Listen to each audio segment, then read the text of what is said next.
We are. Here we go. Hey, everybody. Welcome to Profiling Evil with Mike King and Chris McDonough. We've got Andy Moorman with us today. We are at the end of day 3 on the search, and this was a big day. We'll start kind of filling in all the gaps. But Andy, how you doing? Physically tired, but mentally well. Yeah. You got a new hat. Let's see your hat. Let's see. And Lance, are you there? Let's see your hat, Lance. Yes. How about that, everybody? Mike is up in the mountain, so we've got a lot to cover tonight. And Andy's back with us. We're going to wait for Mike to jump back in here. And Andy, you know, over the last couple of days, last night you were going 150 miles an hour, brother. Tell us some of the things that you want to catch everybody up on about tomorrow, or about last night. Excuse me, about last night. Okay, yeah, the prayer vigil. My goodness, I know there was 350, 400 people there at least. The pink heart on the mountain was lit up, and the big S for Salida, which seemed like it was for Suzanne, and that was really cool. And we had a reverend there that did a really nice prayer. And I talked to the community, and I told them, you know, I couldn't tell them enough how happy I was that they helped a stranger the way they have. I mean, this town rallied around me. I think almost 700 people showed up today. Wow. But they rallied around me big time. And they were playing light music. It was just a wonderful setting. When the vigil was over, I couldn't get out of there for an hour and a half. There wasn't a soul there that didn't want to shake my hand and give me a well wish. Wow. I just never felt such support. Right. Wow. And you told us a little bit ago, and everybody knows Mike's up in the mountains, so he keeps dropping out here, but he's at a spot now where, you know, we're going to keep him here. So Andy, you told us just before we started here tonight, how many people you think gave you hugs, and how many hugs did you give out? And that's kind of like your sister, isn't it? Yeah, it is. It is. I mean, it was an hour and a half's worth, you know, shaking hands and giving hugs, and I just couldn't believe it. People were handing me cards with money in it, yeah, with checks and stuff, and I was like, "You guys, okay? Thank you." Some of my bottled root beer was there. They were loving that, and they bought T-shirts and these hats and armbands, and some of those people gave $100 for a hat. Wow. Yeah. So wow. Today we had Domino's pizza big time. Yeah. So you had a lot of pizza, and the other thing that I think we should mention, because, you know, you're such a great guy. I mean, you started the GoFundMe, and there will be an accountability to that, unlike the other one that you mentioned. And you had made a comment a while ago about, at the end of all of this, you want to remind everybody what your thoughts are after, you know, you've paid for. How many people came down from Indiana? Oh, I probably got 20, 25 here. Yeah, and you've paid for their hotels and all of the things that are going on there, all with that money that was provided. So everybody that has donated to that GoFundMe, Andy, he's the real deal. And, you know, God bless him for, you know, taking care of those situations that could be taken care of. Mike, you're back. What are your thoughts? And jump back in here. I know you got pushed out a little from the Wi-Fi. No, yeah, no. I mean, already, Andy, people are pouring in with thank yous and contributions, and this is because of you, and we are just so proud of you. This was a really big day for you, and we want to dig into that. But I thought it was so interesting because some of the people have said, you know, how does this all unfold? And we know that you're getting lots of donations. But just this concept that you've put out this is something to pay forward once you've reconciled where you are on this is remarkable. And I think you've doubled what your GoFundMe goal was initially, and that's incredible.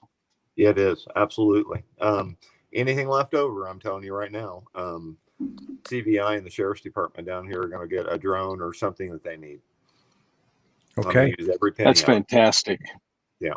What a great cause. What a great cause. Okay. Yeah. So just, I know you're tired, so we're going to keep you focused tonight because you have been, Lance, who else do you got with you there? Oh, I got Rob and Kent and the mayor. You have the mayor from your town. Let's say hi to the mayor. Can he say hi? All right. Do you mind to tell everybody from down here? Is he okay? Is he camera shy? There he is. Not at all. Hi, Mayor. He's been in the hot He's seat an elected before. official. He can't be camera shy. How are you? Mr. Mayor, Hello. can we tell you how impressed we are with you and the people of your town? And God bless you for who you are and what you've done. Thank you. Yeah. Got a lot of good people from our town. Yeah. So tell us about where Suzanne grew up. Tell us about your town. It's about the same size as Salida, actually. So, and Okay. it's just I don't know what to say really. Does it have the same feel? Not completely. Okay. No. Okay. What pulled you to Andy? What brought you here with Andy? What was it? Just needed the help. So we need to help you. Yeah, you know that I think Mike. Go ahead, Mike. Yeah, no.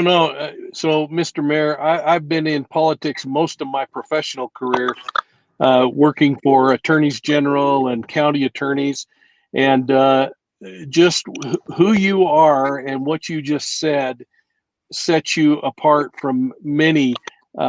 You truly understand the responsibility and what public servant means. And what a great example you are. I hope you'll call us to get on one of your radio shows when it's time for re-election so we can share who we think you are. Yeah. Sure. It would Thanks. be great. It would be great to have the Sister Cities program. Wouldn't that be cool if you get Salida and Alexander become the Sister Cities program? And there's trouble. I see some trouble. Where's Andy? I'm right here. Hey, Okay, Andy, there he is. Okay, here's some trouble. That's everybody. This is whoop. There you go. He's going to be right back. I know he will. Don't drop off on us. We got a lot to cover, and Okay, can you hear us, Andy? I don't know if I can do that. You can try. Hey, can you hear us? Yeah. No. We're all screwed. Oh, baby. They're there. Don't go anywhere, folks. They'll be right back. So, Mike, let's. Hey, Chris. Yeah, we got a ton of people coming in. I mean, Dream of Hive, thank you so much for that contribution. Robin Lane, thank you. There already are some questions streaming in, and we may end up having to push a lot of the questions till tomorrow night, which we're going to do a little longer show, I think, tomorrow night. But we really want to get Andy focused and talking about what happened today. But the questions are pouring in, and I got to just shout out to everybody that's online: Jackie, Four Sons Mom, Sophie H, Miss H, Rebel R. It's just awesome to see you all, and if you're new to us, please look down there and hit that subscribe button and ring the bell. But we really appreciate how gracious you've all been on joining up with us, and Hey, we'll get Andy back here momentarily.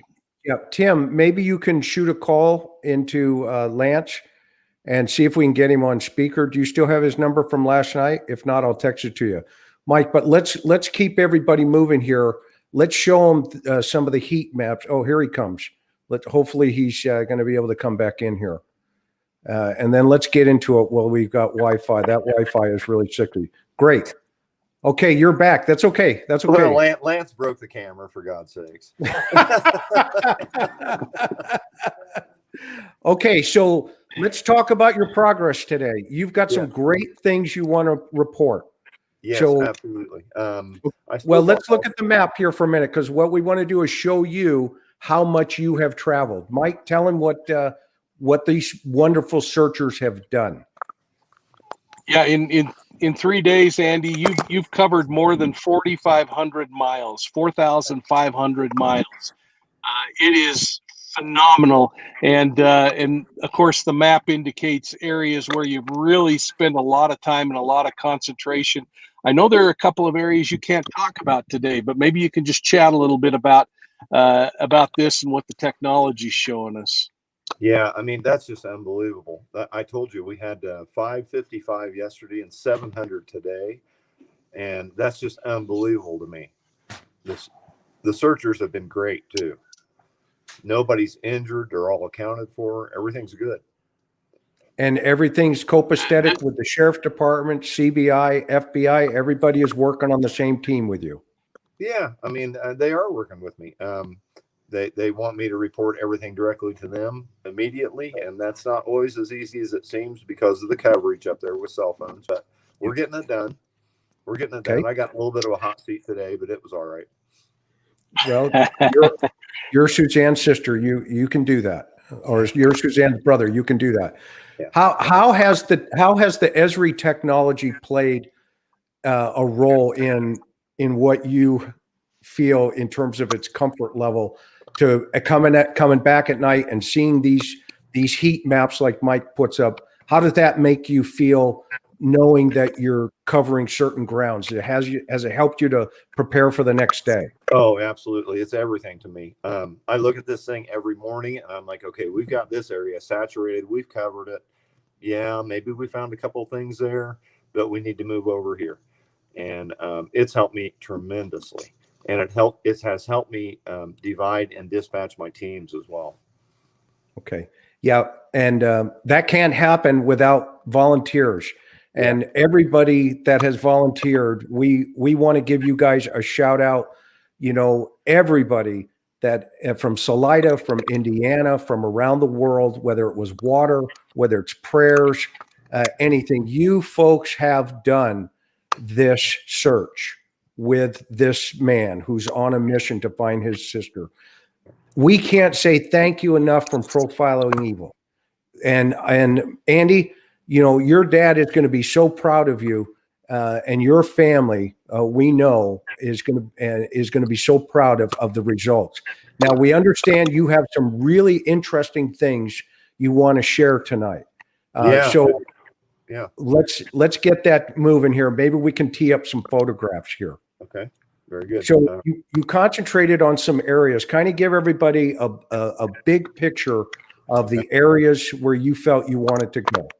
Okay. Well, this morning I started off at the meeting and I dispatched 3 large groups to the railroad grade along 50.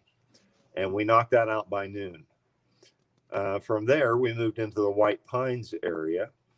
And there was some activity up there that was suspect. Maybe Tyler can throw up the shot of why we thought we needed to go there. I was going to say, what is it about this area that we have known for what, a month? Yeah. Okay. Absolutely.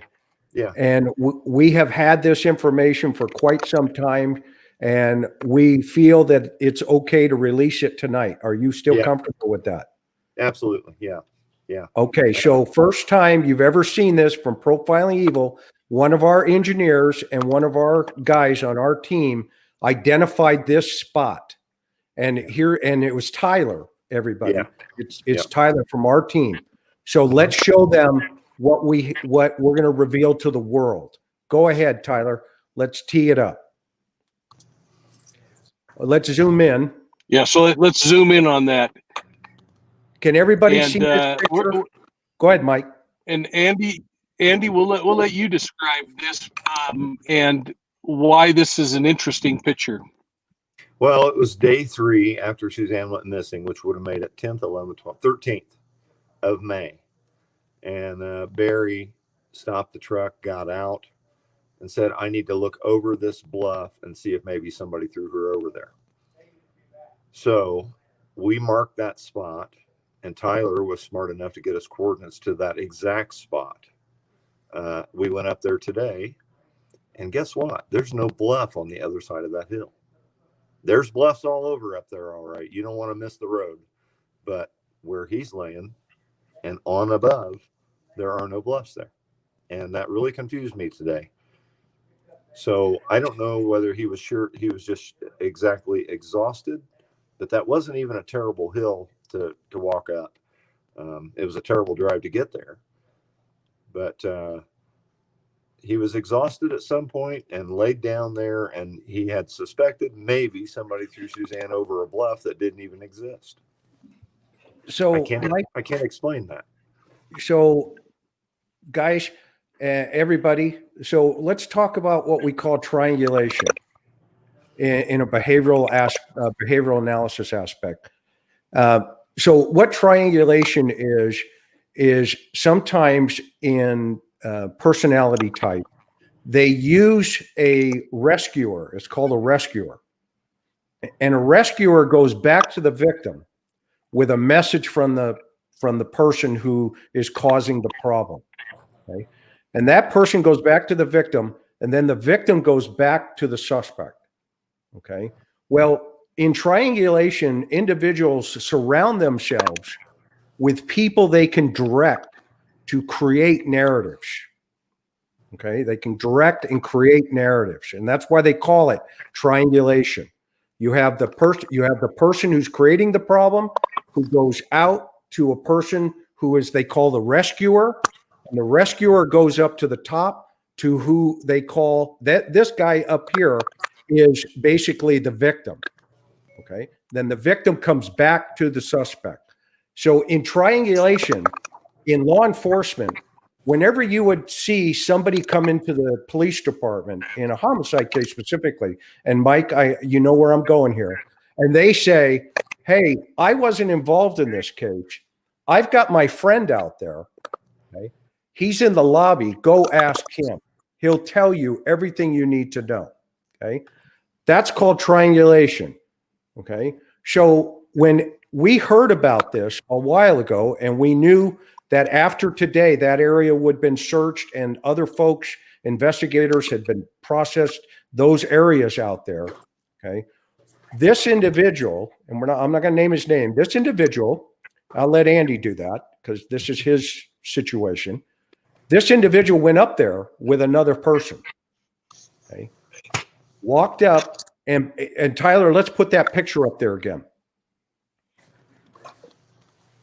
And went to this spot, and now put the other one up, and laid on the ground. Now, I'm not a psychologist. Okay? We're going to leave that to the doctors. Okay. But guys, we've had this. Andy has held this close to the chest. Profiling Evil has held this close to the chest until we knew that today would come. Okay. Mm-hmm. Now, Andy, there are other areas tonight where you had, or today, and this is why you sent people up to White Pines. Let's make that clear for everybody today, right? Right. Absolutely. Okay. Absolutely. So you knew what you were doing. Yeah, I had a plan right out the door this morning. That's right. Actually, for the last 2 weeks, I think you've had a plan. Yeah. You executed it the last 3 days, but go ahead. So I got in the meeting this morning at the visitor center, and I said, look, we've got a dispatch to the railroad grade, and we knocked that out before noon.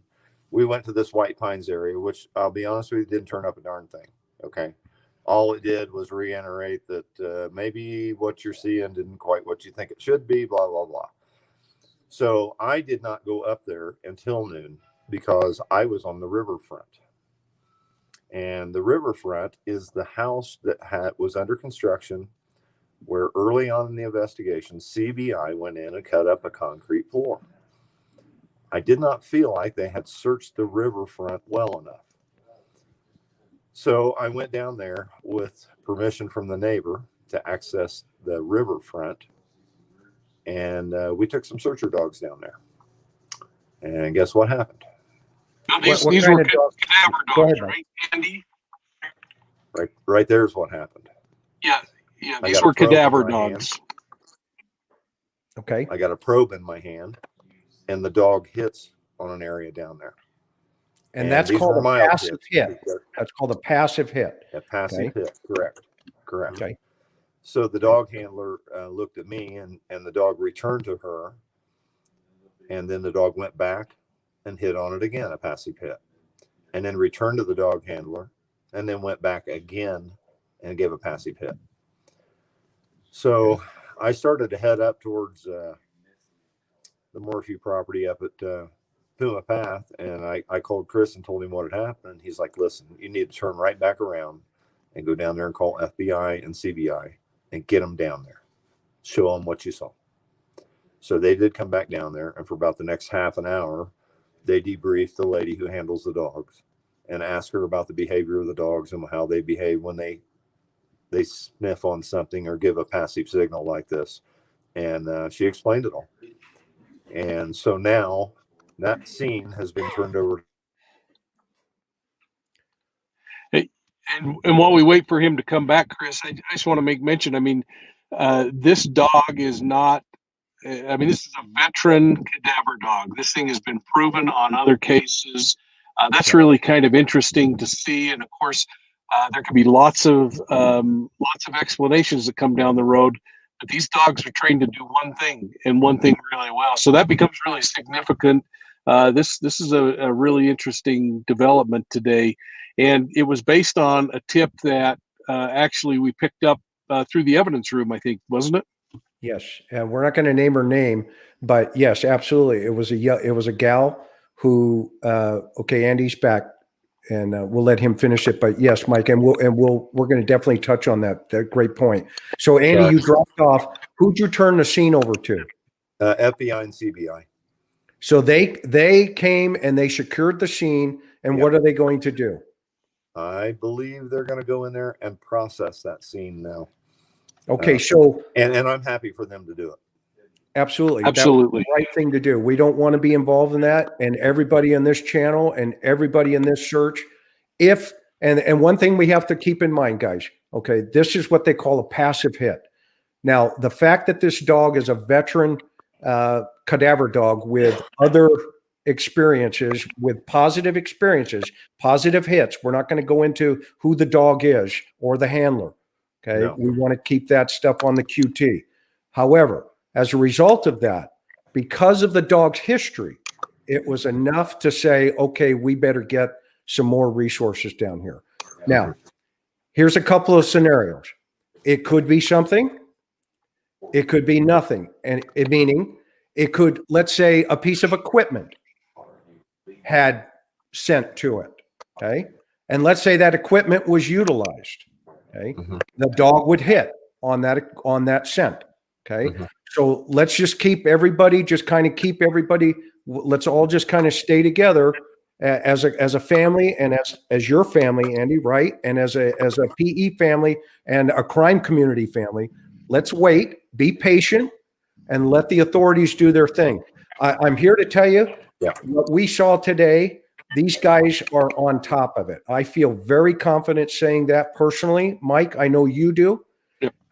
Andy, I know you do. You got in trouble, but that's because you kind of went out of bounds today, but that's okay. You're Suzanne's sister. You can do that. Yeah, it was accidental. It really was, Absolutely. I thought I was on one property and I wound up on another one. So it wasn't that big a deal. We didn't hurt anything. We didn't dig. Exactly. We didn't tear anything up. We just did our thing and got out of there. So when you said passive hit, I want you to know something. I saw two dogs together make a non-passive hit today. Yeah. And I'm going to talk about that theme. We're not going to talk anything like that. Just let it sit. But we'll let everybody know Mr. Andy is on the hunt. Okay. And with your team. Now, who's this behind you? Is that Rob? I can't see, as I can't tell. Is that Rob behind you to your left shoulder, Andy? I don't know if you can hear us. Can you hear us? Just barely. You're breaking up pretty bad. I think there's so many people watching right now. They're pulling all the bandwidth out of this area. So sorry about that. No, that's okay. Okay. So that means we've got some other things that you're working, that the CBI, FBI is working that too. Okay. I can tell everybody that stuff's being worked as well. We're not going to talk about it. Okay. Let's just leave it there. Mike, what do you think of the progress so far? We have a lot more, guys. Don't go anywhere. A lot more coming tonight. Well, I mean, this is really the important thing about this whole entire search effort is that we're covering a lot of dirt and we're coming up with information. We decided that we can't show the maps real time of things because it is filling up with collection information. 99% of that is going to be something that has no value in this case, but we can't make that determination. That's something that we'll just turn over to law enforcement, and they'll take a hold of. Looks like we got Andy back. So, folks, we're going to continue to just drive right with Andy so he can get some rest and get out of here. So carry on, Andy. We were just kind of filling in some holes. Hey, can you hear us? Yeah, I think my bandwidth is about shot. You wanna give Lance's phone a call, and I'll keep my face on here, but maybe we can talk easier that way. Okay, Tim, one of our engineers, maybe we can shoot a call into Lance behind the scenes. And Tyler, while he's doing that, let's pull up the next Photoshop shots if we have them. Oh, that's it. Okay, we're good on that stuff. Okay, so let's go over what were your assets today, Andy, if you can still hear me. You used drones, right? You used drones today? One second. Yep, no Trying problem. to get this phone thing going here. So a couple things we do know, Chris. I mean, we saw on Twitter today, and of course the imagery and videos that you and I are getting from our team there and from Andy. We know that ATVs were still being used today. Motorcycles were being used. A huge army of people walking. We had drones go up today. We'll have Andy talk about that. And we also had horses out and folks on horseback covering ground. And it was really pretty amazing to watch that spread of humanity covering this countryside. Lance is calling you, Chris. Okay. People keep saying, "Oh, that's a lot of country." Well, put it into perspective. Yeah, it is. We're only still stabbing at needles, but 4,500 miles being covered is pretty darn incredible. And I think we'll be bringing Lance in now. Lance, can you hear us? Okay, hang on. Tyler, you're going to have, or he called my phone. I love this guy. Okay, so hang on. We actually have someone in Salida who has offered tomorrow night for Andy to go to their offices where they have higher speed internet, and hopefully tomorrow, Chris, we can do this full search recap, reveal some things that we can't share tonight that hopefully tomorrow we can share, and give everybody a chance to maybe ask Andy some questions along the way. So that tomorrow's going to be a big night. And again, folks, we're gonna get Andy back on here in a minute, and then we're going to try to let that guy go to bed. But maybe while we're waiting, Cheryl and Nungaster, thank you for that. And Tim, Tyler, if we could throw up some folks who have been donating, you cannot imagine how helpful that has been, and we appreciate it deeply. Petra Gilly, thank you for the $10. We had a batch more come on to PayPal last night and send money that way. Thank you. I just missed that one, Tim, but for the $5, thank you so much. And let me call out a couple more before we go back to a couple of ideas. And let's see if there's some questions along the way that we can answer while we're talking through this. I just texted Lance number. I just texted Lance number to Tim. If Tim could call him and see if we can figure out this. Go ahead, Mike. One question folks keep coming up with is, will a cadaver hit on a dead animal? A cadaver dog is like a narcotics dog, folks. It is trained for one particular kind of a scent. And I suspect there are times when there might be some confusions, but keep in mind this is a dog who has been proven. So anyway, looks like, hey, Andy, can you hear us? We got you back.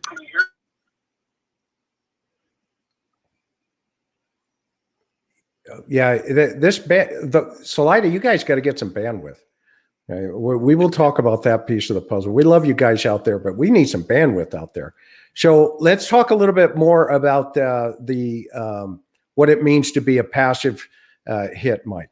Okay, so if I don't know if anybody can see, but back here, up there, that's my dog. That's Irk. We used to call him Irk the Jerk. And anyway, he was a Schutzen, trained in Germany. And cadaver dogs, when they do what they call a passive hit, what that means is this: the dog goes in, gets a scent, okay, but the dog itself can't get to that scent, okay. So the dog keeps coming back to that area, okay. If the dog gets on a full scent, okay, the dogs typically are trained to sit, okay. But before the dog can do that, it's got to get to that sit position or to that area. So in this situation, we have two dogs or one dog in this area, immediately goes back and keeps coming back. The handler sends the dog back out. It came back in a second time, sent the dog back out. The dog came back a third time. So the dog kept wanting to get to that location.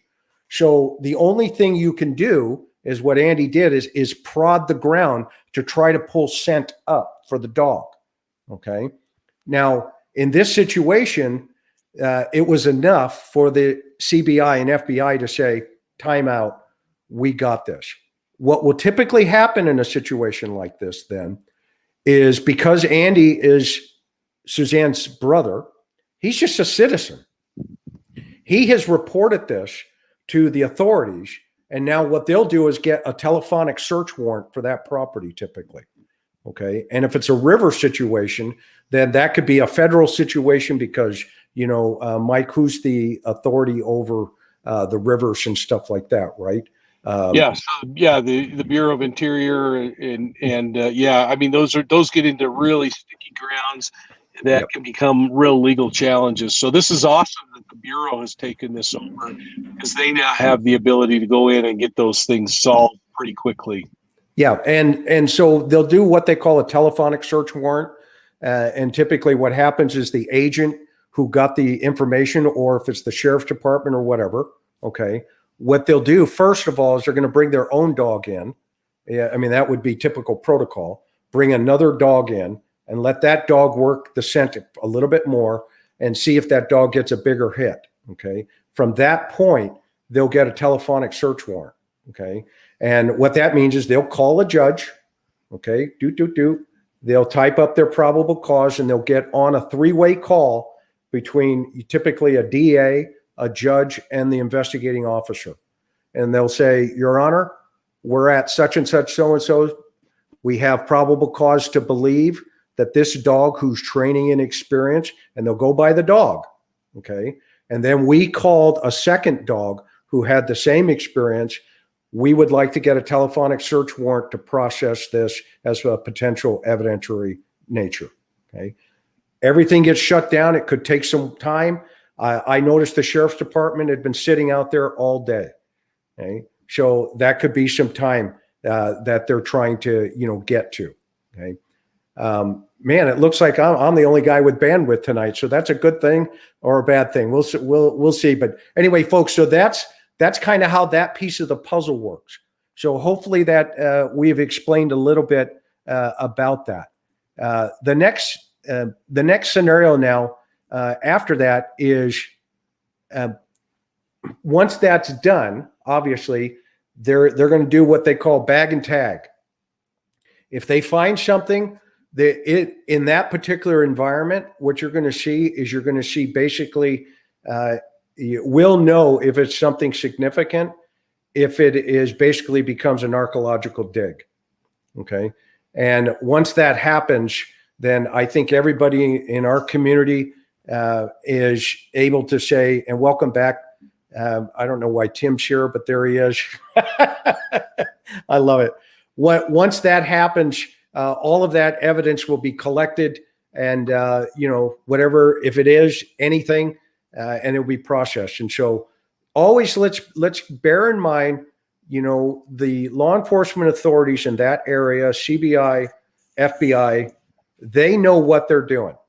And whenever we find something, i.e. when I say the searchers such as today, okay, and other folks that are out there searching, okay, it becomes very significant. Okay, so let's see what we got. I'm supposed to look at the chat here. What kind of scent will the dog signal after? Okay, signal for it. Great. So the way they train these cadaver dogs, believe it or not, is they get basically cadaver from the medical examiner's office. And it's human tissue that has been cleared for training.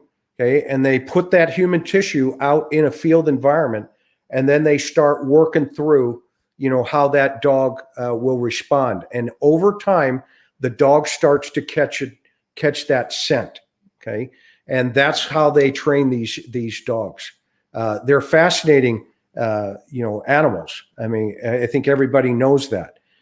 They're extremely intuitive. They have a scent.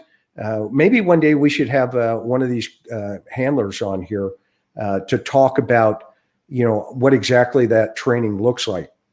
But, a dog scent, as everybody can attest to, they know long before any of us what's going on out in the environment.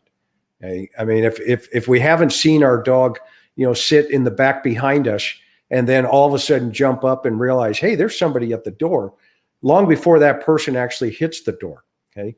So this dog then later on in the day is set up with a second dog, and they get a second area. And at those areas, 2 dogs hit, but in this scenario, they sat down. Okay. That is a full hit. Okay. And what that means is this, okay, those areas will now be processed.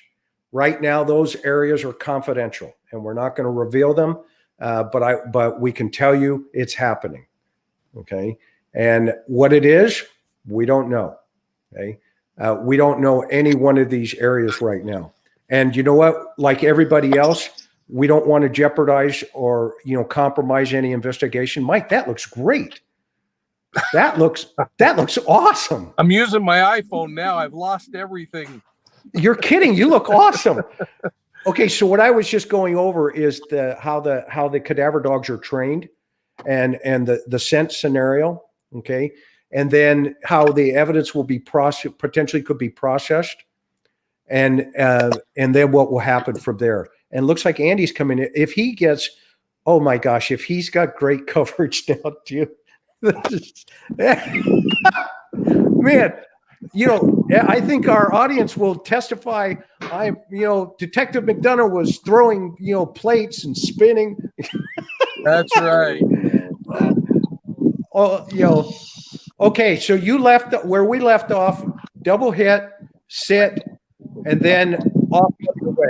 What else you want to cover for everybody tonight? Andy. I love this guy. Don't you? Yes, I got you. Can you hear me? Hey, we got you. Yes. So tomorrow, Chris, I'll be back in the office. Andy will have in that office with high-speed bandwidth, and we'll be able to drill into all this pretty extensively. I know that he has a couple of things he needs to do tonight anyway. What else do we have on this thing? Well, I think there were a couple more things that he wanted to cover. And so I just give him another shot or two at it. And let's see what happens with that. Okay. Again, to the people that have been watching, I think we have had 500 as of about 4 hours ago, 575 searchers who were registered and that we were tracking. And today alone, I think we had close to 700 out there, which is pretty phenomenal. Tomorrow, I know we're going to get Tyler on to talk a little bit about the folks he's been talking to, share some imagery and video from the scene. Andy has had a huge day starting at 5 a.m. and arranging. And folks, he has said over and over again how grateful he is for the support that he's getting through this channel from the people directly in Salida. And it's just amazing to me the amount of work that has been done. But you know what? It's not wasted work, Chris. They're turning up evidence that law enforcement is taking into evidence, and that's no small thing. That's something to really be complimented on, because had he not done it, it wouldn't have been discovered. Well, and not only that, yeah, good point, Michael. I mean, here's his sister for 90 days. Nobody hears anything about it. And today, now they go out and they do another huge search. We've got, almost 3,600 people here. And this thing just keeps getting, bigger and bigger for Andy. And folks, it's because of you that this is being so successful. And so to cap off what the big news here tonight is, he's had 2 areas of cadaver hits today, just in the searching. Now, whatever that means, Mike, right? We don't know yet. The fact that it happened, though, and by the way, if you're just joining with us, these are experienced cadaver dogs. These are not new dogs. These dogs know exactly what they're doing. And here he comes in here because I know he wanted to thank a couple other folks here that if he can make it back in, but if not, then I'm sure he'll understand completely. What's going on. Tomorrow's going to be a big day, Chris, and it's kind of cool that it's happening on a Sunday. And if there was an ox in the mire day, tomorrow's the day because it's the last chance to put some pieces together. And so to this huge community, whatever your faith tradition is, this is a great time to pray that some blessings from heaven might rain down on that group of people. Chris, talk about the fact that, all these searchers, not one injury. There's some sore knees. There's some tired people. But knock on wood, nobody's been lost. It's hunting season. Everything that all the naysayers complained about haven't come to fruition. And that's a pretty remarkable thing. It's been absolutely amazing. Because you have nobody hurt. You have nobody, lost. You have Andy was able to do his thing, knowing that he had experienced team leaders from the search and rescue people out there. And this isn't over. We got one more day tomorrow, right, Andy? You have one more day tomorrow. And yes, because I can tell he's moving. And so it's not over, everybody. Now, go ahead. I'm just going to give people a look of things up here. And there are even hunters up here wandering around, Chris. There you go. Andy, how are you? Good. How are you? Outstanding. This is Andy. Can you see Andy? Oh, where did he go? He just disappeared. Good to see you. Yes, good to see you. It's good to have your family over today. Yeah, absolutely. What are you getting up there? Anything? No, there's only those in the little box. Nothing good. And what is that? I truck up here and thought I'd come talk to you. Is that a musket? Is that a musket? It is. It's a. Oh, man. Okay, so. Oh, guys, this is great. Andy, can you hear me? Can you hear me, buddy? Just a little bit. You're breaking up pretty bad. I just wanted to mention something. If you guys can hear me, go. So I saw a passive hit, and I saw a real hit. I was amazed to find out that those dogs will actually taste the grass over a site like that. I never knew that. They'll sit there and lick on the grass. They won't eat it, but they'll taste it because the scent of whatever's underneath comes up through the grass. I just thought you'd find that interesting. Yeah, that's fascinating. Now, is that in the training process for this particular dog? Okay, so what happens is the dog scents and then they eat. Okay, and what they're trying to do is eat the scent. Okay, that's what's happening there when the dog is licking the grass there. And I was a canine handler, for 3 years of my early career. In fact, I'll show you here. I'll show you Irk. So this was Irk. I don't know if you can see him, but this is Irk the Jerk. We used to call him. He's right there. He's a Schutzen trained German Shepherd. Now the mustaches were optional, by the way. You had to have one of these back in my day because if you didn't have one of these, you weren't a cop. Okay, this was the real deal. And by the way, we guarded Tom Cruise. We guarded Tom Cruise during the filming of Top Gun back in 1985 or whatever in Southern California. And he didn't even pet Irk, not one time. I was like, well, that's disrespectful. But anyway, Andy, you're back. This is the Wild West tonight. This is great. I'm pulling things off the wall. You know, we've got our friends or family are here. We love you guys out there. Thank you for supporting us. Thank you for supporting Andy. This is all. I got a little skip to my play here today because when he called us, this was like unbelievable news, and because we don't know.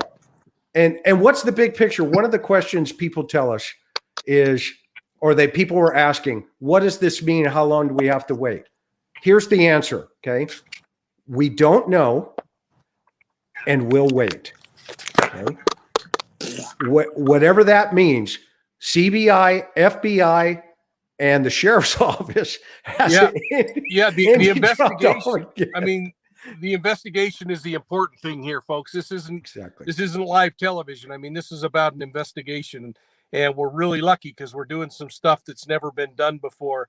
But that's secondary. This is about solving and finding Suzanne and finding evidence that can be used in a prosecution. So, and I got to say, the hunter that just walked up, he thought you were actually the landowner here where I'm sitting, Chris, and he was saying hi to you. So please make sure if he ever reaches back out to you that you tell him hi. But that always creeps an old cop out when somebody sneaks up behind you with a rifle. But anyway, it's been fun to. I thought he was with you. No, just a hunter walking this ridge line that I'm sitting on. Oh my goodness! So yeah, I'm looking forward to getting back to the office tomorrow where it's safe. Oh, that's hysterical. And maybe Michael, we can kind of maybe wrap this up. It's almost been an hour. Go ahead. One thing, and then I'll let He's coming back. He's coming back in. And then let's save it to tomorrow, and let's have Tyler make sure he gets into that place where we have good bandwidth, so that we give a solid accounting of what's gone on. So if he comes back on, and then I have something to say kind of at the end there, Chris. Okay, Andy, you're back. Are you trying every corner serious. of Salida? Working. No. It's working. Everybody, don't we? Yeah, we got a rubber band. We're spinning. We're trying it all. So, hey, Andy, anything else you want to add, or we're going to have you back tomorrow? We'll get you in that office where we've got good bandwidth and really do a solid recap of the search. What do you want to say, buddy? Well, you heard my comment on the dogs tasting. You heard my dog. You heard my comment. The dog. Grass. Yep. Yeah, that was interesting. And secondly, everybody, thanks for tuning in. Mike and Chris have been a wonderful help to me. If you want to join this search, it's getting bigger every day. Profiling evil. What you got to do? Thanks a lot. We're getting close. Andy. We're getting close. You are rattling some cages. We've kicked some beehives. Yeah. The bee watchers watching. Well, thank you guys. Have a good evening. Okay. Thanks, Andy. I'm going to get some pizza and rest. Okay, Andy. Thank you so much. Great seeing you, Michael. And Andy, give us a report, because we know you're still on a mission today. So give us a report later. Okay, everybody. Thank you so much. Michael, wrap us up. You know what, Chris? I'm going to wrap us up with just one thing. Keep thinking the number 5. If you think about the old Bruce Lee films, the 5 fingers, and how important, I think there are 5 real strong reasons to keep thinking number 5 and hoping for number 5. And folks, we deeply appreciate you. We appreciate Jeremiah, who was on the ground yesterday, for Tyler, who's been on the ground for the last couple of days and will be there tomorrow. He's a champion. Tyler's a champion. Yeah, you guys need to shout him out, and we need you to fill that chat room with demands to see Tyler tomorrow, because he is very camera shy, but he needs to come on and share some of the experiences that he's had.